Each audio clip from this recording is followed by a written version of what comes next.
Last week Shanghai હતો. શાંઘાઈથી you મતલબ હેંગઝાવ, you અને શાંઘાઈ મેં એની બુલેટ ટ્રેનમાં મુસાફરી કરી.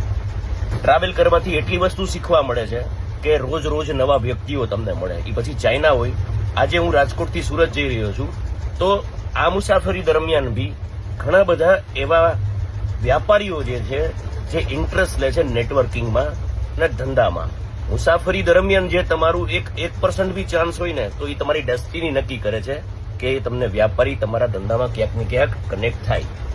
મારી ચર્ચા એમની સાથે ચાલી રહી હતી. ચાઇના પ્લાસની પોલિમર ઇન્ડસ્ટ્રીઝના પ્રોફેશનલ છે. અનફોર્ચ્યુનેટલી હું એમને કેમેરા ઉપર નહીં લઈ શકું, કારણ કે એ જે ઇન્ડસ્ટ્રીઝથી બિલોંગ કરે છે ને, એ ઇન્ડસ્ટ્રીઝ ઘણી મોટી છે, અક્રોસ પાન ઇન્ડિયા ટ્રાવેલ કરે છે. પરંતુ એટલી વસ્તુ જરૂર ખબર પડી કે ચાઇના પ્લાસના ડિસ્કશન દરમિયાન પોલિમર ઇન્ડસ્ટ્રીઝ જે રીતે સ્કેલ કરી શકે છે ને, એના માટે શાંઘાઈ એ આવી રહ્યા છે. અને એની સાથે બી આપણે બી ઘણા બધા ગ્રુપ્સને લઈ જઈએ છીએ. એટલે ચાઇના પ્લાસ તો એક એવો એક્ઝિબિશન છે જે પોલિમર ઇન્ડસ્ટ્રીઝમાં થર્મોપ્લાસ્ટ, થર્મોશેટ, મશીનરીઝ, એક્સટ્રુઝન હોય, પલ્ટ્રુઝન હોય, રોટો મોલ્ડિંગ હોય, બ્લો મોલ્ડિંગ હોય. પોલિમર મટીરિયલની વાત કરો તો અત્યારે ગ્રીન છે, બાયો પ્લાસ્ટિક છે, કમ્પોઝાઇટ છે, ગ્લાસ ફાઇબર છે, માસ્ટર બેઝ છે.